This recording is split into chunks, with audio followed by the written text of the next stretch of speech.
Welcome to RPG Maker News. I'm your host, Salik, and in today's news we have 2 packs of pixel effect animations by Sven, a pack with 3 visual novel character sprites by Ananke Karen, like veins beneath the town, a game where you explore and investigate a series of disappearances in a forest near a village.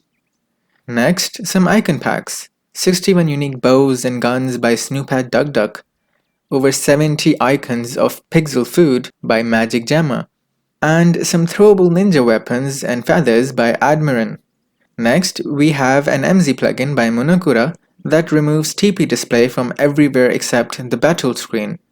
And lastly, a project template for MZ by Rikudo with 12 custom menu scenes, including character profile scene, an achievement scene, a quest scene, and so much more.